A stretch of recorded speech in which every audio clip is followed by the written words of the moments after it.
Hello friends, welcome back to my channel. While it's very hot outside, it is time for some summer book recommendations.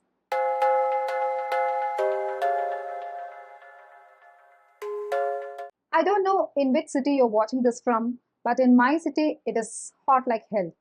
You cannot step outside, you cannot do anything. The best thing to do is just sit inside your room and read a wonderful book. So during summer, I gravitate towards books that are little bit like fast-paced beachy reads, or something that is set in completely summer, or something a light romance to read beside a swimming pool. So these are the vibes that you're going to get in this video. Without further ado, let's see the 10 books that I have to tell you about today.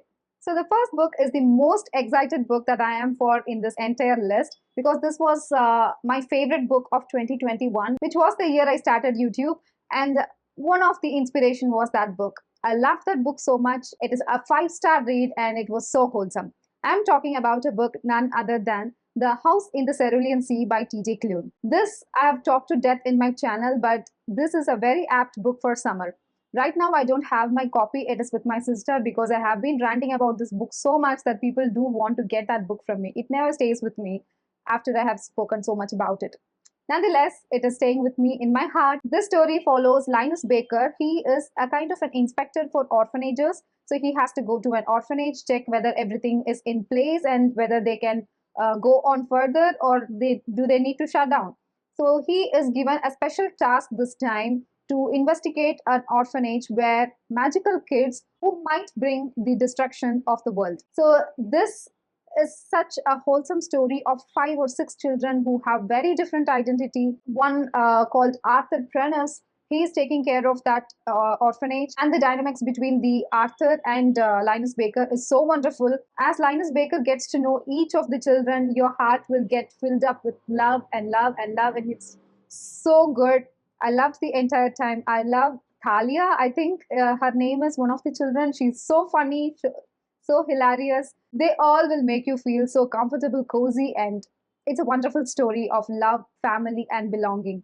And the way I can describe this book is, this is a kind of middle grade for an adult. So this is a warm hug in a book. The next book is the most perfect book for the summer because this is set in summer. It describes the hot and heat and sweat and everything. The book that I'm talking about is Malibu Rising by Taylor Jenkins Reid.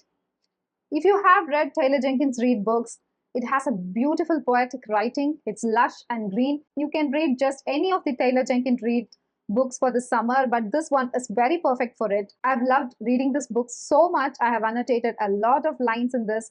I would want to tattoo myself with some of the lines that are in this book. It is such a great read for me. So the story itself follows 4 siblings, Nina, Jay, Hud, and Kit. They are all the children of Mike Riva. If you know, Mike Riva is one of the husbands of Evelyn from the book The 7 Husbands of Evelyn Hugo. These 2 books have that kind of little bit of a connection to it. So you have the story in multiple POVs, actually a dual POV, one that tells us the story about Mike Riva and the children's mother's love story, and the other is at present. I think it happens in 60s of America, where there is a party going on every year. These people are the source of fascination for the entire society during that time of the era. One is a photographer, one is a famous surfer, one is very famous in acting, I guess. So these people are the celebrity children of Mike Riva, and naturally there is so much of drama attached to their lives. So you will have so much of fun reading about their life and the party and their past and who they are now. And this book, I should say, has wonderful sibling dynamics that I've ever read in any of the books. I loved this book so much that I missed my sister while reading it. It spoke a lot about sisterhood and everything. It was such a magical time, and this was a perfect book to read during summer. So the next book is also very perfect for summer because it is set in an island and during a summer. The book is We Were Liars by E. Lockhart. I know this book could be very divisive. You either hate this book or love this book. I am in the other category. I love it. I am a huge cheerleader for this book because I didn't see the twist coming. This book is leading up to a twist, basically. So until then, you will not realize what you're reading. The best way to describe this book is not to describe anything, otherwise you will spoil the book. But in a nutshell, this story is about Sinclair family, and they are very wealthy. Every summer they go to an island, spend there But during one summer, something happens. Candace is the lead character that we are following. Candace feels like everybody is lying to her, and there is a mystery attached to it. Trust me when I say this, that mystery is worth your time, worth this 250 pages. It was so good, so fast paced, perfect to read on a summer day with a chill drink in your hand and just love your life. So the next two set of books are kind of war related stories. I don't know why in my mind I relate these books to summer. I find it very apt to read a war story during summer, and maybe because I read these books during summer. So the first title that I want to share is On Earth We Are Briefly Gorgeous by Ocean Vuong. This is the most beautiful story that I've ever read in my entire life. The author is actually a poet. This is the only fiction that he has written. So that kind of depicts in the entire book from starting to end. It is so lush and green and so poetic. The writing is so beautiful. There are not enough words to explain you how beautiful his writing is. It was so heartbreaking, heart-wrenching. The story itself follows a man called Little Dog. This is a kind of letter to his mother who cannot read or anything. He's narrating his life and his feelings to his mother, and we are just reading all those letters. He belongs to a family who has seen Vietnam War, and they have been shifted to US as a refuge, and they are building their life up slowly. This talks about generational trauma and rooting in a different country, leaving all your family and friends behind, fighting for your identity. And he also faces problem with his sexual inclination. This is such a beautiful story, and like the title says, you will feel at the end of the book that we are all very briefly gorgeous on earth. So don't miss this beautiful experience of reading. I would highly recommend you all to check this out because this is such a beautiful piece of art. So the next war story that I want to share is taken place in Syrian war, and the book is As Long as the Lemon Tree Grows by Zoulfa Katouh. This was one of the beautiful book that I've read. It is following a character called Salama, and she has lost all her family in the bombings in the Syrian war. She is left with only her brother's wife, Laila, and her unborn child. So she has to somehow protect Laila from the war, and they have to leave the country, smuggle themselves out of the country to survive. Meanwhile, she's working as a doctor, although she's just a pharmacist, because there are lack of doctors in the hospitals during wartime. Everyone becomes a doctor. She learns how to stitch, she learns how to treat wounds, everything. She's just 19 and she meets a boy, Kenan, who's so fond of his own country and he doesn't want to leave Syria. So there comes the dilemma. She loves a man who doesn't want to leave the country. Also, she has a responsibility to take care of Laila and have to smuggle themselves out of the country. So this is such a beautiful book explaining the traumas of war and also what happens to the people's mind during war. She also creates a character called Quarf that is a kind of a hallucination for her, and he constantly comes to her and tells her to leave the country, but she doesn't want to leave because of Kenan. And what she actually does is all the book is about. This is a beautifully written book. There is a lot of commentary on war and a lot of commentary on poverty. It's such a beautiful story. I could not recommend this enough. This was a book that touched my heart and I gave 5 stars to it. So enough of war, trauma and everything. On a lighter note, I want to recommend a book that is really perfect for summer. It is set in a beachside and it is a graphic novel which is very perfect to read beside a swimming pool. And you will feel very hungry when you read this book. I'm talking about Bloom by Pennetta. So this story follows Ari and Hector. Ari is finding himself in the middle of a crisis, identity crisis, and he just married off his sister and he's alone in the summer vacation with his parents. He wants to take over the bakery business of his parents, but also he wants to explore the world and see the world as it is for himself. And meanwhile, during the summer vacation, there comes a boy called Hector and who wants to work as a part-timer in their dad's bakery. So these two meet up, create a beautiful friendship, and what Ari decides finally whether to take up his dad's bakery business or to explore the world himself. This is for you to decide. But the artwork in this book is so beautiful. Just look at the artwork. It is entirely monochrome and it was so soothing for the eye to read. So it was really a very nice experience to read a graphic novel, and it cannot be more perfect for summer. So the next book that I want to share with you is by far the funniest book that I've ever read in my entire life. I had to put this book down, laugh, and then get myself together and then read it again. It was so funny. And the book that I'm talking about is Born a Crime by Trevor Noah.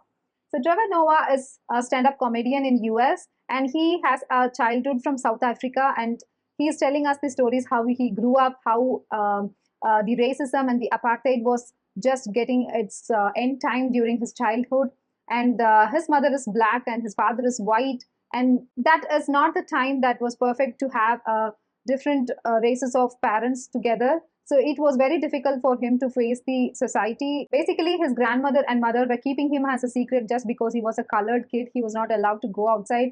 If the government finds out, they might take him away from their parents. So this was the situation. He has grown up, but even though it is so hard to digest all these topics, he tells us the entire story in such a funny way. I cannot emphasize on the fact that how funny this book is. Personally, I read this book when I was having the maximum anxiety. So this book helped me in reducing my anxiety and laugh a little. So this was really, really, really close to my heart. I would highly suggest you to pick this one up. This is a non-fiction, by the way. It is not fiction. So if you are looking for a non-fiction recommendation to start your non-fiction journey with, this would be the perfect one. Thank me later. Now we are going to see a book that I recently spoke about in my reading wrap-up, and that book is Jane of Lantern Hill by LM Montgomery.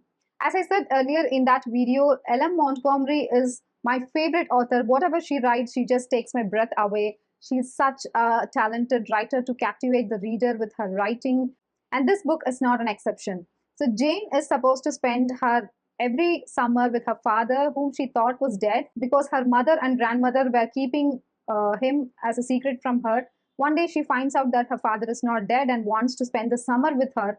So she is going there. Initially, she hates him. Later, she befriends him. This is such a good journey, and since it is set in summer, it is really perfect to read in summer. This book reminds me of my childhood when I used to travel to my relatives' home during vacation and make new friends and learn new skills during the vacation. So this reminded me a lot of my own childhood. So that is the reason I'm recommending this in the summer read. Please do check it out. If you're a Montgomery fan, you will love it. Even if you're not, just check out some Montgomery books. She's really, really talented. The last two books that I want to share with you are romance books. I know that romance books are perfect to read by the beach or by the pool. Summer is the best time to read romances. I'm not a romance reader myself, so I have a very few collection of romance books with me, but I do want to recommend you two of the romance books that I've read and enjoyed. The first one is Frankly in Love by David Yoon. So this is a YA story. This follows Frank Lee, who is a Korean American, and he is the first generation who is born and brought up in America. His parents are from Korea. So his parents are a little bit traditional in their ways of living. He wants to date an American girl, but his parents wants him to settle down with a Korean girl. So that leads up to a fake dating with one of his family friends, Joy Song, I guess. So when has the fake dating has ended up how it was intended? So there are disaster coming, chaos coming. It is such a nice story of family, belonging, and love in general. It was so good. It's such a nice time. I read it in one sitting. I loved the story. It was so enjoyable, and I hope you enjoy this too. This romance book is one of the queer romance books that I've ever read, because this story is about a love story between the son of the US president and British Prince Henry. The book that I'm talking about is Red, White, and Royal Blue by CaseyMcquiston. This book was something that I read a couple of years back. I remember very vividly that I was enjoying the first half of the book. In the middle, it was dragging a little bit, and towards the end, it was again caught my attention. It was so beautiful. It has a mixed media narrative. You kind of see the text, to and fro texts from the characters, or mails from the characters, even letters, and also the narrator's narration. Everything was so cool and so good. It was so refreshing to read. And the love story itself is a very cute one. The only problem that I had with this book when I read it was it has too much of smut. If you are someone who loves smut in reading, then this book is for you. But I personally don't enjoy too much of intimate scenes.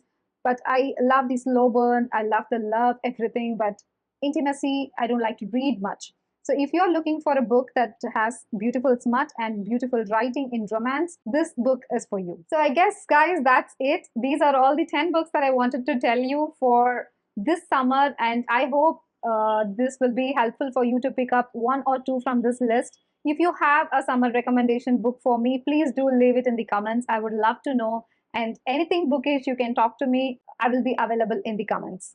So until I see you in a very next video with a bookish content, this is Susmitha signing off.